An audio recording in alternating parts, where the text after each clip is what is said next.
Dr. Hussain, Assalamu alaikum wa rahmatullahi wa barakatuh. Alaykum assalam wa rahmatullahi wa barakatuh. We were discussing with you various aspects of tangible assets and what product Islamic Bank offers for them.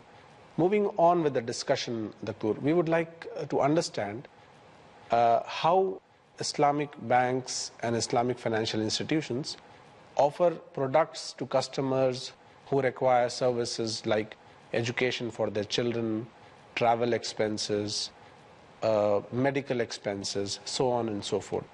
Sharia permits that the Islamic Bank finance services. The mode of finance is ijara. Ijara means hiring or leasing. But usually when we use lease, we use it in the assets, tangible assets. But when we use hiring, it includes services. Hiring someone to do something means services. All services can be financed through this service ijara. And Islamic banks now are really filling this gap. Those who need some services and they don't have cash to pay the service providers, and the service providers are not willing to give services at a deferred fees. Yes. They are not. Because this is the real need. When services is required, is a must, you need services. Yes. But the service provider is not ready to accept you in a hospital for operation, and then the bill will be paid after 5 years, or installments. Every 3 months or every 6 months you give some installment to the hospital. And since loan with interest is prohibited, no one will give loan without interest. It may be some relatives, friends, but this is not the general rule in the society. Can depend on this, those who are given loan with interest may meet situations where is no such. A loan without interest, called Qard Hasan, is not available. What to do? There is a need to save and protect customers, those who believe that riba is a great sin. It is tantamount to declare war against Allah and His Prophet. We should find a way for them, alternative. Because when Islam prohibits and close one door for haram, opens 100 doors for halal. And it is the Muslim jurist who should try to develop and to find modes of financing. To understand this mode of financing, let us give this example. A patient has heart disease. He needs an operation for arteries, to replace arteries, for example. This operation usually costs a lot of money, up to $25,000 in some cases. And there are people, they have income. Maybe they are employees, they get salaries. Maybe they have some other income, but they don't have that much money at one time. Then they can pay 3 years, 4 years, they can pay. But they don't have this money. If they go to any hospital, in local hospital or in a foreign country hospital, like any hospital, they will ask them deposit in advance. Deposit $10,000. And after the operation, they will not allow him to leave unless he makes payment. I know that in some cases, the patient passed away, and they kept his body till they get the payment. I know this case. Kept for 2 weeks even. I mean, there is a need. Islamic banks, the only alternatives to help people, those who are not ready to get loan with interest from conventional banks. Even loan with interest sometimes is not available to these people. Why? Because they don't have collaterals. They don't have guarantees. That means either to die, wait till they die, or to find a halal way. This is the Islamic bank to help them. Dr. Hussain, you have discussed a very, very interesting scenario where the customer who was financed, he passes away. Just carrying on this interesting scenario, like in case, as you said, in education, a poor student, if he fails, is not able to receive the degree from or diploma from the institution. Or as you said, that in case of a marriage ceremony, services are financed by the bank, and God forbid if the lady and the man, they are not happy and there is a divorce, what will happen in that case? But let me complete and illustrate what is service ijara. I was just given an example of medical service. And when we come to the illustration, this will apply to all other services, education or translation or any consultation, anything. Just we want to know what the Islamic banks is doing to solve the problem for a halal way, easy, comfortable, to allow them not to die. They go to make the operation, and they will pay within 3 years, 4 years from future from their income. But this is not only that way. Islamic banks, when they want to offer this health or medical service, operations, inspections, analysis, anything, any service, Islamic banks used to go to a hospital. Let us say any hospital. They will negotiate with this hospital, like it would happen with Cromwell Hospital in London, Mayo Clinic in the United States. Islamic banks will negotiate with them. We want to deal with you. Show us the list of your fees for different analyses, Services, operations, this and that. They show them the list.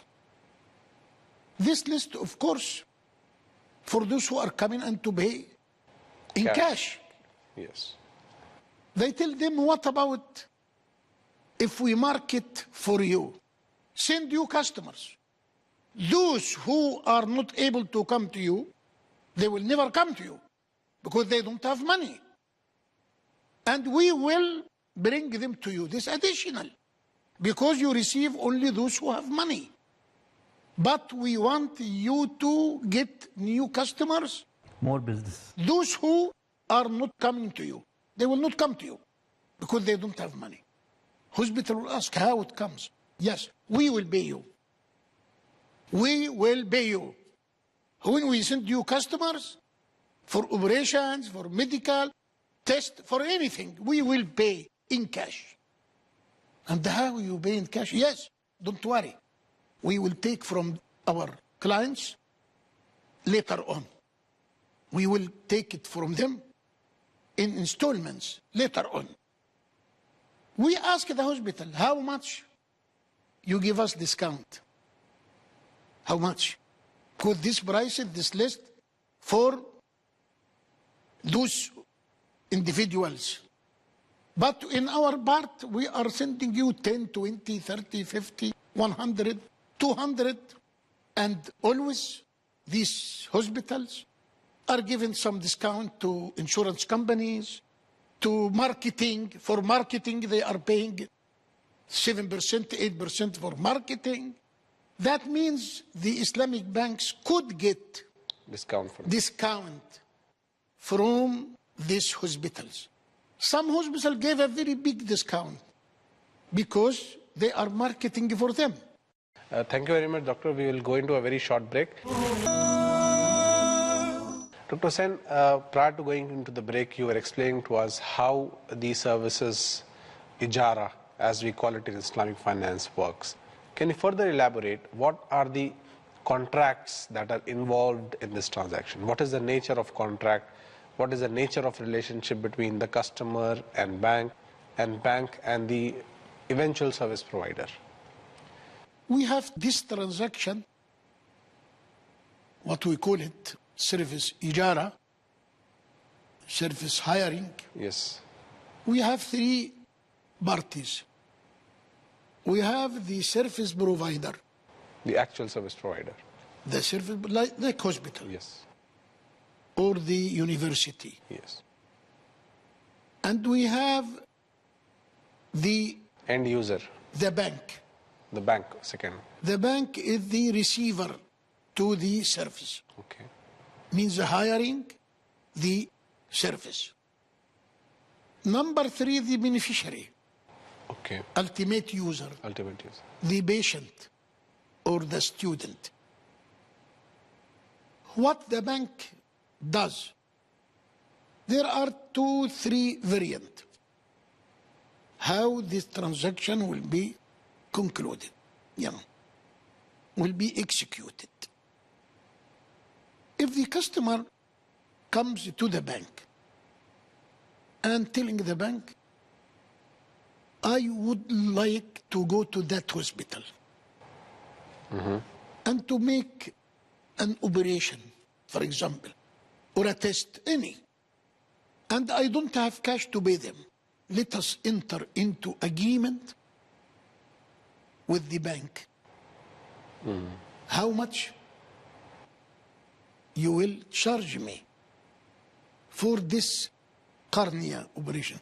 Cornea means to, if eyes spoiled, they make the something like that.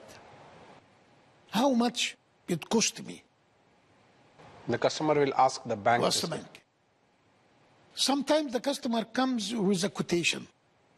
No problem with quotation. Quotation is taken from the list of the hospital. Yes. Anyone in the internet can see what the site of the hospital. Yes. But even if he has no quotation, it is easy that the bank employee will contact the hospital for this operation or this test. How much?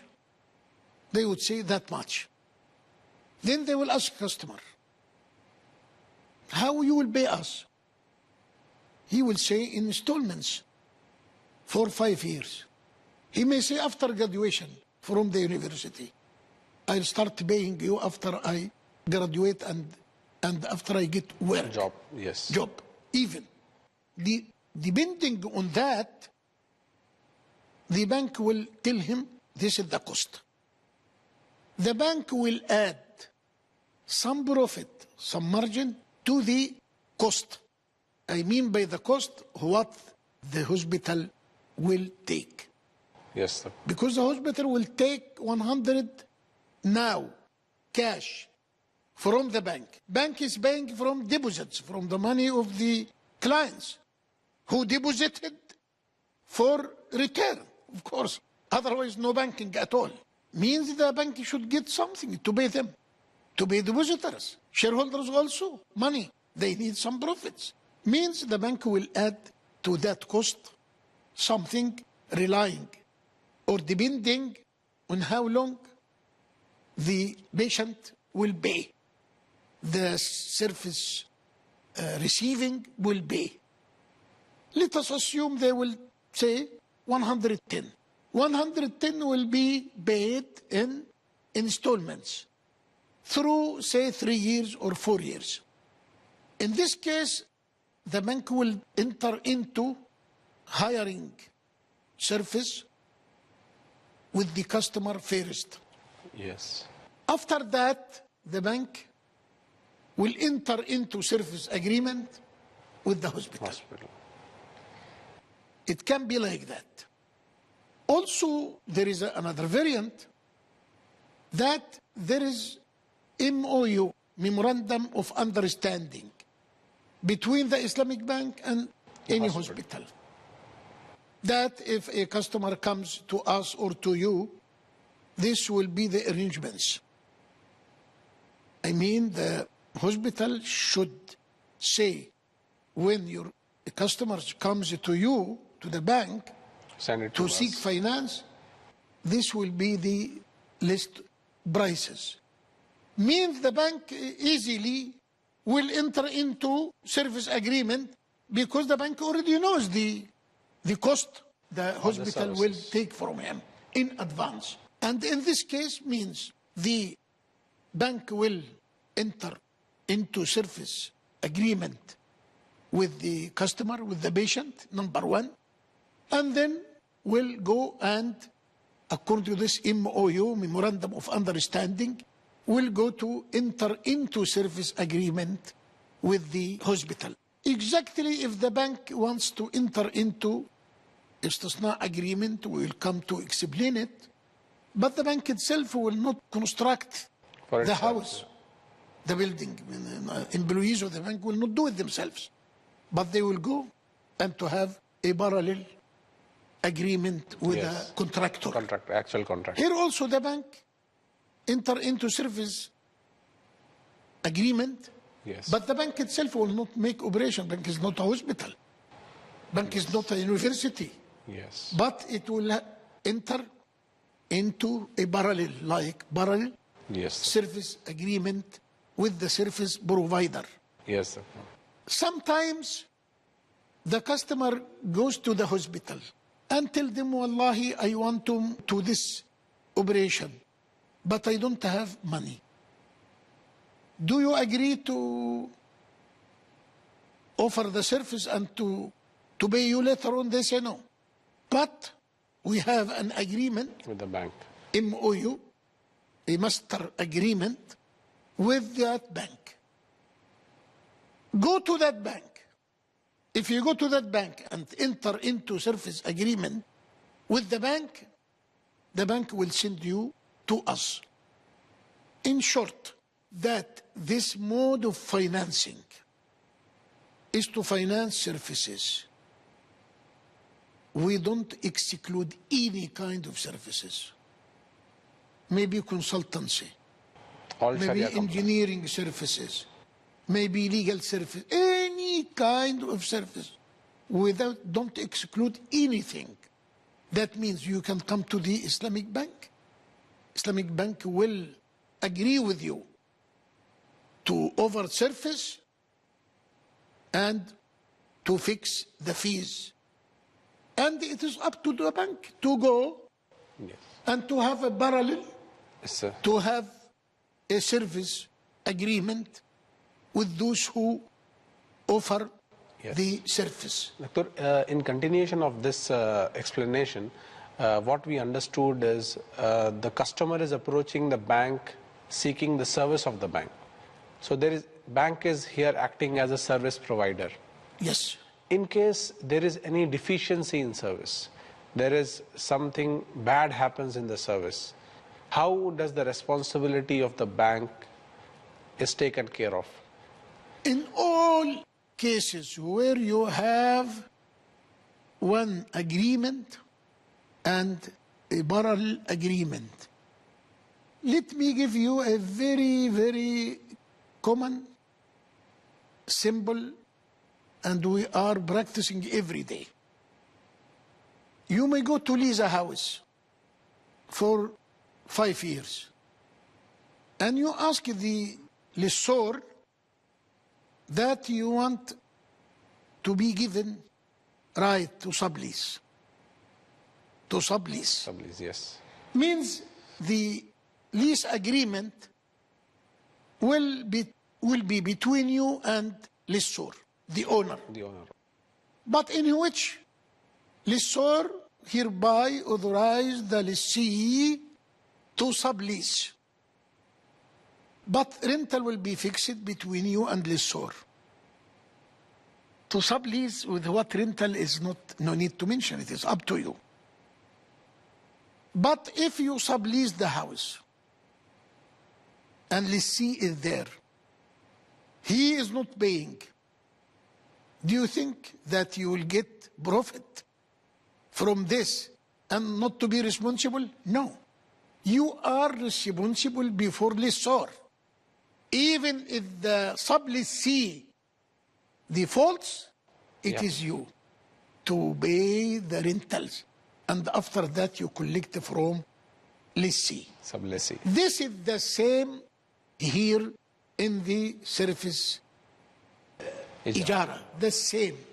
Means the bank is responsible.